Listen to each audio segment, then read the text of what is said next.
Hello everyone. तो कैसे हैं आप सब। जैसा कि आप लोग जानते हैं, कल हम लोगों ने स्टार्ट किया था रेशो। ठीक है, तो रेशो की जो डेफिनेशन मैंने आप लोगों को बताई थी, जिसमें मैंने बताया था कि रेशो हमारे पास क्या होता है, यानी कि अगर हम लोग सिंप्लीफाइड फ्रैक्शंस को लिख रहे हैं, ठीक है, सिंप्लीफाइड फ्रैक्शंस को, तो सिंप्लीफाइड फ्रैक्शंस को ही हम लोग क्या बोलते हैं, रेशो बोलते हैं। ठीक है, तो सिंप्लीफाइड फ्रैक्शंस कल कुछ लोगों ने बताया कि सर सिंप्लीफाइड फ्रैक्शन क्या है।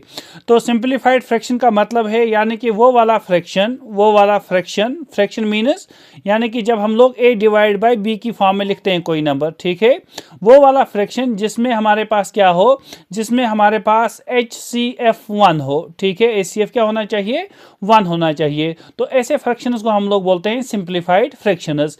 या आप लोग अगर और एक डेफिनेशन लिखना चाहें तो ऑलरेडी आप लोगों ने पढ़ी होगी, दैट इज कॉल्ड एज को प्राइम नंबर्स। ठीक है ना, को प्राइम नंबर्स। तो वो वाले नंबर्स जहां पर हमारे पास क्या हो, HCF हमारा 1 हो, उनको बोलते हैं को प्राइम।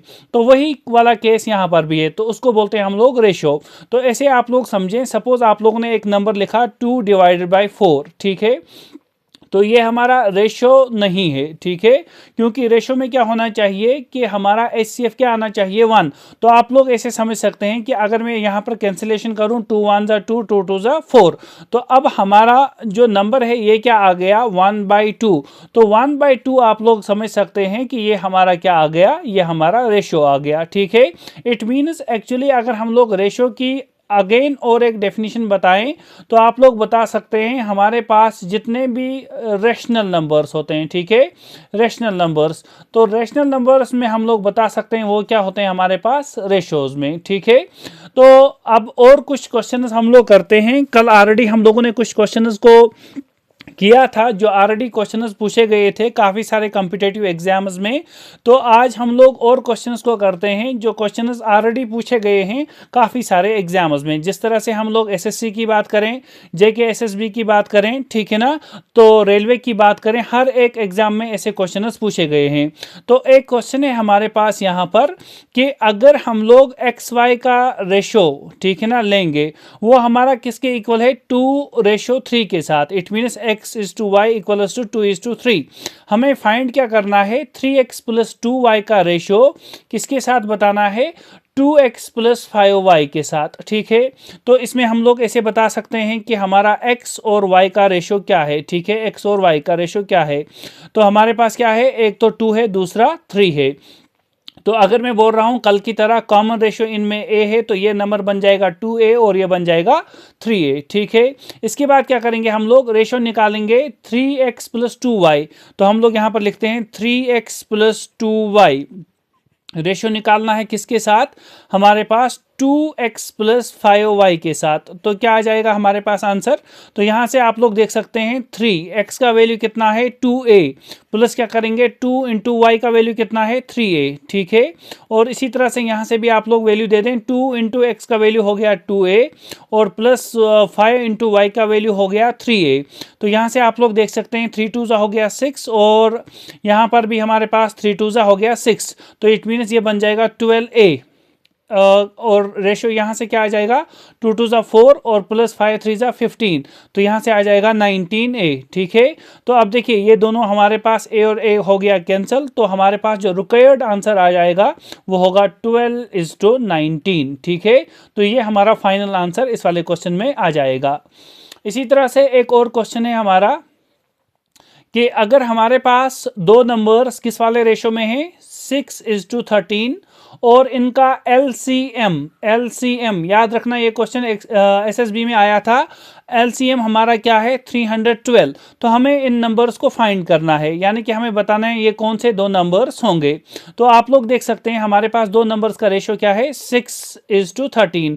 तो हम लोग नंबर्स क्या लेंगे, एक तो 6a और दूसरा नंबर क्या लेंगे, 13a। ठीक है, अब देखिए इसके बाद क्या करेंगे, अगर इनका LCM लेंगे हम लोग, तो LCM क्या आ जाएगा, देखिए यहाँ पर कॉमन फैक्टर कोई भी नहीं है, तो इट मीन्स एक तो हो गया 6 as it is, 13 as it is. तो कॉमन एक ही फैक्टर फैक्टर है वो है हमारा ए, तो और हमारे पास एक ए आ जाएगा, ठीक है। तो एलसीएम हमारा क्या आ जाएगा यहाँ से, जब हम लोग 6 को 13 से मल्टीप्लाई करेंगे तो वो आ जाएगा 78 और इंटू क्या आ गया ए। लेकिन एलसीएम ऑलरेडी गिवन है वो है हमारा 312, तो ए का वैल्यू क्या आ जाएगा, ए आ जाएगा 312 डिवाइड बाई 78, ठीक है। तो जब डिवाइड करेंगे 78 से तो हमारा आंसर क्या आ जाएगा, ए का वैल्यू आ जाएगा 4, तो ए हमारा आ गया, ठीक है। ए का वैल्यू कितना आ गया 4। अब मुझे बताएं नंबर्स कौन कौन से होंगे, 6a और 13a, तो देयरफॉर मैं लिख सकता हूं नंबर्स क्या होंगे हमारे पास, नंबर्स होगा एक तो 6a, ठीक है, ए का वैल्यू दे दें तो वो आ गया हमारा 4, और दूसरा क्या आ जाएगा हमारा, दैट इज 13a, तो ए का वैल्यू क्या आ चुका है 4। तो 6 को जब 4 से मल्टीप्लाई करेंगे तो आंसर विल बी 24, और जब 13 को 4 से मल्टीप्लाई करेंगे तो आंसर विल बी 52, ठीक है ना। तो ये दोनों आंसर्स हमारे पास आ गए, ठीक है। तो ये दो नंबर्स हमारे पास रिक्वायर्ड नंबर्स होंगे। इसी तरह से हम और एक क्वेश्चन कर लेते हैं यहाँ से। तो यहाँ पर देखिए क्या है हमारे पास, रेशियो है किसका, रेशियो है हमारे पास मंथली इनकम का। देखिए ऐसे क्वेश्चंस हमारे पास क्या है एक्चुअल में, यानी कि वो वाले क्वेश्चंस जो इनकम, एक्सपेंडिचर और सेविंग पर आते हैं, ठीक है ना, इनकम, एक्सपेंडिचर और सेविंग। तो ऐसे क्वेश्चंस ऑलरेडी आप लोग एक फार्मूला याद रखेंगे जो मैंने ऑलरेडी पढ़ाया है कि अगर हम लोग इनकम में से एक्सपेंडिचर को सब्ट्रैक्ट करेंगे तो आंसर क्या आ जाएगा, सेविंग, ठीक है। अब आ जाएं वापस हम लोग यहाँ पर क्वेश्चन को देख लेते हैं। तो क्वेश्चन क्या है हमारा, क्वेश्चन है कि मंथली जो हमारे पास इनकम का रेशो है ए और बी का, ठीक है ना, ए और बी का रेशो जो है वो क्या है हमारे पास, एक तो 11 है और दूसरा 13। तो मैं यहां से लिख देता हूं ए और बी, दो पर्सनस हैं हमारे पास। इनकम का रेशो यानी कि इनकम का रेशो क्या है, एक तो है 11 और दूसरा है हमारा 13, ठीक है। उसके बाद हमारे पास क्या है, and the ratio of their expenditures, ठीक है ना, एक्सपेंडिचर्स का रेशो क्या है 9 और 11, ठीक है। तो एक्सपेंडिचर का यहां से रेशो अगर हम लोग देख लें वो है 9 और 11, ठीक है ना। इसके बाद क्या करेंगे हम लोग, तो इसके बाद हमारे पास इसने बताया है if both of them manage to save ₹4000 per month. तो इट मीन्स अगर हम लोग सेविंग की बात करें तो यहाँ पर भी सेविंग हमारी 4000 हो रही है और यहाँ पर भी सेविंग हमारी 4000 हो रही है, ठीक है। तो अब देखिए हमें क्या बताना है, डिफरेंस बताना है इनकम्स का। तो ऐसे क्वेश्चंस कैसे करें, तो इसके लिए क्या करेंगे आप लोग, पहले चेक कर लें कि हमारे पास इनकम और एक्सपेंडिचर का क्या डिफरेंस सेम आ रहा है। तो यहाँ से देखें हमारे पास 11 और 2 में देखें तो 2 यहाँ से आ रहा है, 13 और 11 में देखें तो 2 का डिफरेंस आ रहा है, ठीक है। तो दोनों जगह पर डिफरेंस सेम है। तो आप लोग बता सकते हैं कि 2 यूनिट्स अगर हम लोग देखें तो वो हमारे पास कितना आ रहा है, वो हमारा 4000 आ रहा है, यानी कि 2 यूनिट्स हमारे पास कितना है, वो है हमारा 4000। तो एक यूनिट कितना होगा, एक यूनिट का वैल्यू होगा 2000, ठीक है, 4000 डिवाइड बाई 2, तो आ गया ये। अब देखिए इट मीन्स हम लोग यहाँ से बता सकते हैं एक यूनिट कितना है 2000 का। तो यहाँ से आप लोग अब मुझे बता दें कि जो हमारे पास गिवन क्वेश्चन है उसमें क्या है कि अगर हम लोग फाइंड करें, क्या फाइंड करें, डिफरेंस किस में, इनकम में। तो इनकम में डिफरेंस क्या है 13 और 11, तो 13 माइनस 11 करेंगे तो कितना यूनिट आ जाएगा 2 यूनिट, ठीक है। एक यूनिट का वैल्यू कितना है 2000, तो यहाँ से आप लोग बता सकते हैं 2 इंटू 2000 करेंगे तो आंसर क्या आ जाएगा 4000। तो ये हमारे पास डिफरेंस होगा इनकम का, ठीक है। आई होप आप लोगों को ये वाला क्वेश्चन अच्छे से अंडरस्टैंड हुआ होगा। अब नेक्स्ट क्वेश्चन पर आते हैं। सेम क्वेश्चन हमारा रहेगा एक तो इनकम, एक्सपेंडिचर और सेविंग पर। तो देखिए नेक्स्ट क्वेश्चन क्या है हमारे पास कि हमारे पास इनकम है ए और बी, यानी कि दो पर्सनस हैं ए और बी, और रेशियो हमारा है 5:3। उसके बाद एक्सपेंसेस हमारे पास हैं ए, बी और सी, ठीक है, 3 पर्सनस, वो ये है 8:5:2। उसके बाद अगर सी ने स्पेंड कर रहा है, ठीक है, स्पेंड का मतलब हुआ एक्सपेंसेस हैं, ठीक है ना, कितना कर रहा है 2000, तो इट मीन्स बी सेव कर रहा है 700। तो हमें बताना है कि ए सेव कितना करेगा। तो ऐसे क्वेश्चंस कैसे करेंगे, देखिए हमारे पास 3 पर्सन्स हैं ए, बी और सी, तो मैं यहां से लिख देता हूं ए, बी और सी, ठीक है। ए बी का रेशो कितना है हमारे पास, यानी कि इनकम अगर हम लोग देख लें तो इनकम हमारे पास कितना है, तो इनकम का रेशो है हमारे पास 5:3, 5:3, तो ये है हमारे पास, ठीक है। तो इसको मैं क्या लिखूंगा, ये हो गया 5x और ये हो गया 3x, ठीक है। उसके बाद अगर हम लोग एक्सपेंसेस की बात करें तो एक्सपेंसेस हमारे पास क्या है, एक्सपेंसेस हमारे पास है 8:5:2, तो इट मीन्स यहाँ पर मैं कॉमन रेशो लेता हूँ y, तो 8y और यहाँ से क्या आ जाएगा 5y और यहाँ से आ जाएगा 2y, ठीक है।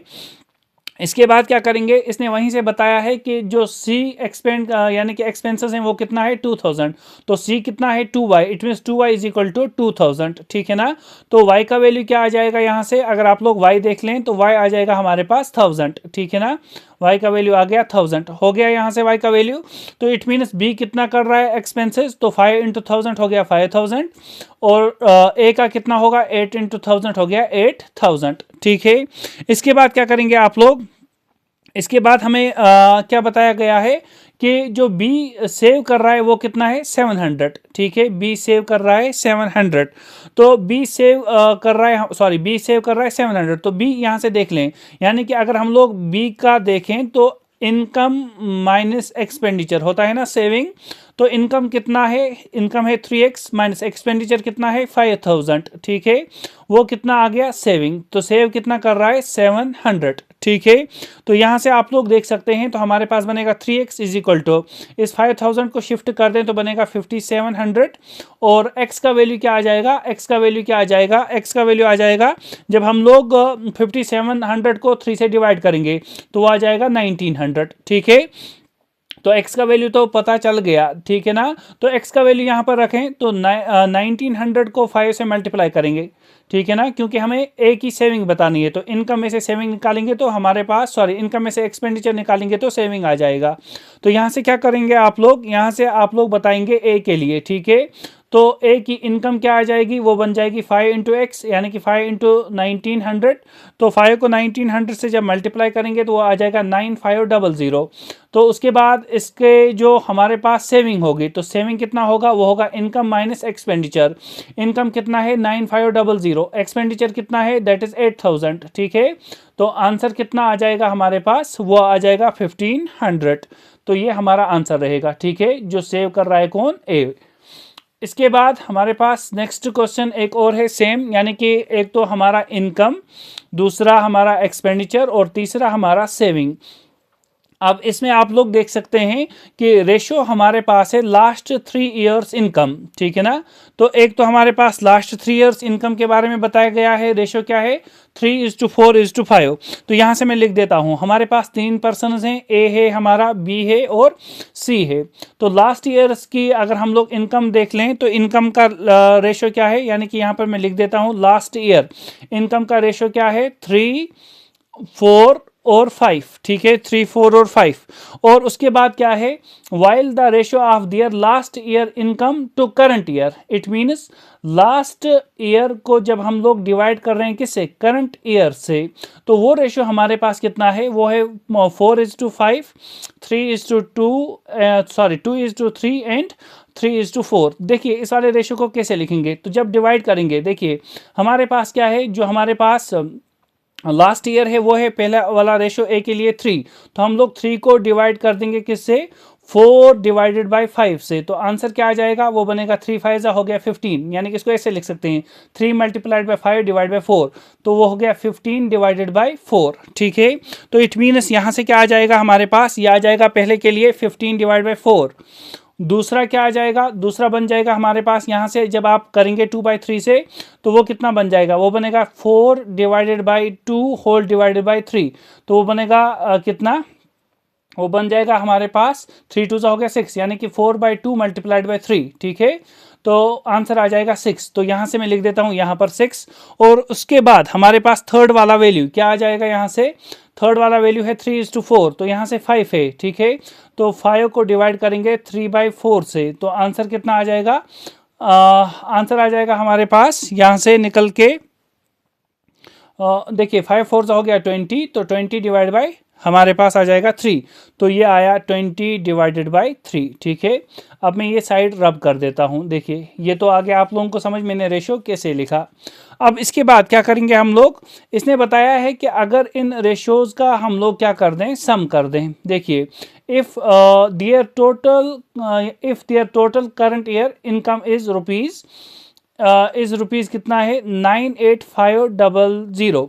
तो इट मीन्स अगर हम लोग क्या कर दें, 15 डिवाइड बाई 4 को प्लस कर दें 6 प्लस कर दें 20 डिवाइड बाई 3, तो आंसर क्या आ जाएगा हमारा 98500। ठीक है, तो इसके बाद हम लोग यहाँ से निकालेंगे कि टोटल हमारे पास वैल्यू कितना आ जाएगा।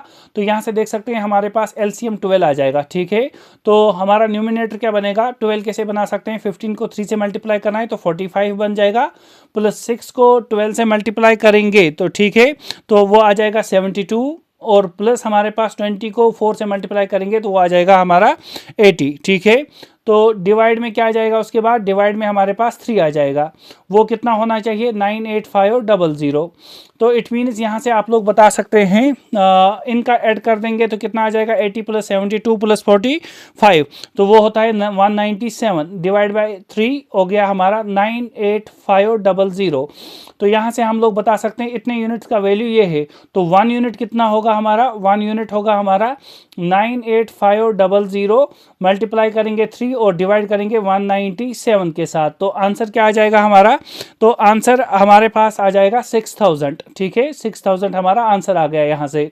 इसके बाद देखें, इसको बताया क्या गया है, find the present income of B and C. B and C की प्रेजेंट इनकम बतानी है, तो यहाँ से बी सी को ले लें, तो बी सी कितना है हमारा, वो है 6 प्लस 20 डिवाइडेड बाई 3। ठीक है, इसका बताना है बी और सी का, तो वो कितना आना चाहिए, वो आना चाहिए हमारे पास 6000 को हम लोग जब मल्टीप्लाई करेंगे किससे, इस वाले नंबर से, तो ये नंबर कितना आ रहा है 6 3 18, तो 18 प्लस 20 हो गया 38, तो आ जाएगा 38 डिवाइड बाई 3, तो इसे मल्टीप्लाई कर दें 38 डिवाइडेड बाई 3 से, तो आंसर हमारा क्या आ जाएगा, देखिए 3 1 3, 3 2 हो गया 6, तो यहाँ से आ जाएगा 2000। 2000 को जब हम लोग 38 से मल्टीप्लाई करेंगे तो वो आ जाएगा हमारे पास 76,000। ठीक है, तो 76,000 इस वाले केस में हमारा आंसर आ जाएगा। अब आते हैं नेक्स्ट क्वेश्चन पर। नेक्स्ट क्वेश्चन हमारे पास एज प्रॉब्लम्स आती हैं। ठीक है, काफ़ी सारे क्वेश्चन रेशियो में आते हैं एज के रिलेटेड, तो इसलिए ये क्वेश्चंस भी हमारे काफ़ी ज़्यादा इंपॉर्टेंट रहेंगे। ठीक है, अब देखिए यहाँ पर क्या बताया गया है कि प्रेजेंट एज हमारे पास है। ठीक है, present age of mother and daughter, यानी कि मदर और डाटर की प्रेजेंट एज का रेशियो है दैट इज 7:1। उसके बाद आफ्टर 5 ईयर्स इनकी एज का रेशियो बन जाता है 4:1। हमें बताना है then find the difference between ages of mother and daughter, यानी कि एजेस का डिफरेंस बताना है मदर और डाटर के लिए। तो ऐसे क्वेश्चन कैसे करेंगे, तो देखिए हमारे पास 2 पर्सन्स हैं, एक है मदर और दूसरी है हमारी डॉटर। ठीक है, उसके बाद क्या करेंगे, जो हमारी प्रेजेंट एज है, ठीक है प्रेजेंट एज है वो कितना है, वो है रेशियो 7:1, तो हम लोग लिखेंगे इसको 7x और 1x हो गया x ही। ठीक है ना, उसके बाद हमारे पास आफ्टर 5 ईयर्स तो एज क्या बन जाएगा, तो प्लस यहाँ से 5 कर देंगे, प्लस 5 करने से क्या बन जाएगा, ये बन जाएगा 7x प्लस 5 और यहाँ से बन जाएगा x प्लस 5। ठीक है, अब इनका रेशो करेंगे, यानी कि 7x प्लस 5 डिवाइड करेंगे x प्लस 5, तो कितना आना चाहिए, तो इसने बता दिया वो आना चाहिए 4:1, यानी कि 4 डिवाइड बाई 1। अब यहाँ से x का वैल्यू निकालने, देखिए 7x प्लस 5 को 1 से मल्टीप्लाई करेंगे तो 7x प्लस 5, 4 को इससे मल्टीप्लाई करेंगे तो 4 into X is 4x plus आ जाएगा 4 5 20। तो यहाँ से क्या आ जाएगा हमारे पास 7x और ये 4x यहाँ से आ जाएगा तो नेगेटिव हो जाएगा, तो बनेगा 7x minus 4x is 3x is equal to 20, और ये 5 यहाँ जाएगा तो माइनस हो जाएगा तो बनेगा 15। तो x का वैल्यू क्या आ जाएगा, x का वैल्यू आ जाएगा 5। ठीक है ना, 3 5 इज 15, x का वैल्यू आ गया। अब देखिए तो इट मीन्स मदर की एज और डाटर की एज क्या रहेगी, तो मदर की एज रहेगी 7 इंटू एक्स हो गया, 7 इंटू एक्स हो गया, यानी कि 7 इंटू 5 हो गया 35, और फिर डॉटर की एज तो एक्स है तो वो आ जाएगा 5। तो एज इसका डिफरेंस बताना है मदर और डॉटर के लिए, तो 35 माइनस 5 करेंगे तो आंसर विल बी 30। ठीक है, अब एक और क्वेश्चन है हमारे पास इसमें कि हम 8 ईयर्स यहाँ पर बताया गया है, 8 ईयर्स एगो, काफ़ी ज़्यादा इंपॉर्टेंट क्वेश्चन है। 8 years ago the ratio of A and B was 5:4, यानी कि 8 साल पहले अगर हम लोग रेशियो ले लें, ठीक है ए और बी का, तो एक तो हमारे पास ए है और हमारा बी है, तो 8 साल पहले जो रेशियो है, ठीक है वो कितना है 8 साल पहले जो रेशो है दैट इज़ 5:4, तो ये है 5 और ये है हमारा 4। और उसके बाद the ratio of their present age, तो प्रेजेंट एज कितना है, वो है 6:5। 6:5। What is the sum of the ages of A and B after 7 years, तो 7 साल के बाद एज का सम बताना है। तो पहले हम लोग प्रेजेंट एज निकाल लेते हैं कितना रहेगा। तो आप लोग देख सकते हैं यहाँ पर डिफरेंस हमारे पास 6 और 5 में कितना है 1, और यहाँ पर भी 5 और 4 में कितना है 1। तो यहाँ से हम लोग क्या बता सकते हैं कि हमारे पास जो यहाँ पर 1 यूनिट आ रहा है वो किसके इक्वल है, 1 यूनिट हमारा आ रहा है 8 के equal. 1 unit is equal to 8। तो 8 क्या है एक्चुअल में, 8 ईयर्स का डिफरेंस है ना दोनों में। तो 1 यूनिट यहाँ पर 8 को रिप्रेजेंट कर रहा है, 8 ईयर्स को रिप्रेजेंट कर रहा है। तो प्रेजेंट एज हमारे पास क्या आ जाएगी, तो अगर हम लोग प्रेजेंट एज की बात करें तो प्रेजेंट एज का सम क्या आ जाएगा, प्रेजेंट एज सम, तो वो कितना आ जाएगा हमारा, वो आ जाएगा, देखिए यहाँ से हमारे पास प्रेजेंट एज दूसरा वाला है तो 6 + 5 तो कितना हुआ 11। तो 6 + 5 करेंगे तो आंसर आ जाएगा 11। ठीक है, तो एक यूनिट का वैल्यू कितना है 8, तो 11 यूनिट्स का वैल्यू कितना होगा, वो हो गया 88। ठीक है ना। अब देखिए 88 हो गया प्रेजेंट एज का सम, लेकिन हमें बताना है 7 साल के बाद। तो 7 साल के बाद क्या हो जाएगा, तो यहाँ से भी हमारे पास 7 8 हो जाएगा और यहाँ से भी 7 8 हो जाएगा। तो 7 और 7 हो गया 14। तो 14 को यहाँ से ऐड कर दें तो हमारे पास कितना आ जाएगा 102। तो ये हमारा फाइनल आंसर इस वाले क्वेश्चन के लिए रहेगा। अब आते हैं नेक्स्ट क्वेश्चन पर। तो नेक्स्ट क्वेश्चन बहुत ही ज़्यादा इंपॉर्टेंट है पहले दो क्वेश्चन से। काफ़ी बार एसएससी सीजीएल में पूछा गया है क्वेश्चन। ठीक है, एसएससी सीजीएल काफ़ी बार पूछा गया है ये। तो ऐसे क्वेश्चन हमारे काफ़ी बार एग्जाम में आते रहते हैं, तो इस वाले क्वेश्चन को काफ़ी गौर से देख लें। रेशो यहाँ पर बताया गया है एजेस का, ए और बी है हमारे पास। 8 ईयर्स एगो एजेस का रेशो था हमारे पास 5:7। ठीक है, तो यहाँ से आप लोग क्या करेंगे, देखिए यहाँ पर हमारा ए है and this one is B. तो अब देखिए एजेस का रेशो 8 ईयर पहले, तो -8 ईयर में लिख देता हूँ। ठीक है, 8 ईयर पहले रेशो क्या था 5:7, तो 5:7 हमारे पास रेशो आ गया। उसके बाद क्या करेंगे हम लोग, उसके बाद नेक्स्ट अगर आप लोग देख लें तो the ratio of their ages 8 year from now, यानी कि 8 साल बाद। तो +8 ईयर्स में यहाँ पर लिख देता हूँ, +8 ईयर्स अगर हम लोग जाएं आगे तो हमारे पास क्या होगा रेशो, वो बन जाएगा 9:11। ठीक है, 9:11। अब देखिए प्रेजेंट यहाँ से लिख देते हैं कि प्रेजेंट एज हमारी क्या रहेगी। ठीक है, प्रेजेंट एज जब पता होगा तो तब हम लोग रिलेशन में आगे जा सकते हैं। तो प्रेजेंट एज के लिए क्या करेंगे यहाँ से, तो यहाँ से हम लोग पहले फाइंड कर लेते हैं कि हमारे पास डिफरेंस कितना है। डिफरेंस कितना है, देखिए 8 ईयर्स एगो और 8 ईयर्स आफ्टर, इट मीन्स 8 और 8 कितना हो गया हमारा 16। ठीक है, तो 16 ईयर्स। 16 ईयर्स में यहाँ पर कितने यूनिट्स का गैप है, देखिए 11 और 7 में देखें तो हमारे पास 4 यूनिट का गैप है, 9 और 5 में देखें तो 4 यूनिट का गैप है। तो इट मीन्स 4 यूनिट होता है हमारे पास 16 के equal. 4 unit is equal to 16। तो 1 यूनिट कितना होगा, 1 यूनिट होगा हमारे पास 16 / 4 दैट इज 4। तो इट मीन्स एक यूनिट किसको रिप्रेजेंट कर रहा है 4 ईयर्स को। अब क्या करेंगे इसके बाद आप लोग, तो देखिए इट मीन्स अगर हम लोग यहाँ से देख लें तो यहाँ पर हमारा क्या आ जाएगा, बिफोर अगर हम लोग देखें 8 ईयर्स तो हमारे पास क्या आ जाएगा 8 ईयर्स मीन्स मल्टीप्लाई कितना करना पड़ेगा यहाँ से, तो यहाँ से हम लोग 4 से मल्टीप्लाई करेंगे। ठीक है, 1 किसको रिप्रेजेंट कर रहा है 1 यूनिट 4 को। तो यहाँ पर बिफोर 8 ईयर्स एज कितनी होगी, तो वो होगा 5 4 = 20, और यहाँ पर बिफोर 8 ईयर्स एज कितनी होगी, तो 7 को 4 से मल्टीप्लाई करेंगे तो 7 4 = 28। तो इट मीन्स प्रेजेंट एज कितनी होगी, तो 8 साल इसमें ऐड कर दें तो वो हो जाएगा 28। ठीक है, 28, और यहाँ से 28 को ऐड कर दें तो 36। तो ये प्रेजेंट एज आ गई हमारे।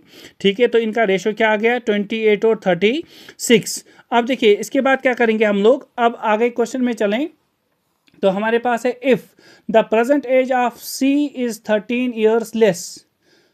प्रेजेंट एज किसकी, सी की कितना है, प्रेजेंट एज सी की 13 ईयर्स कम है, किससे, बी से।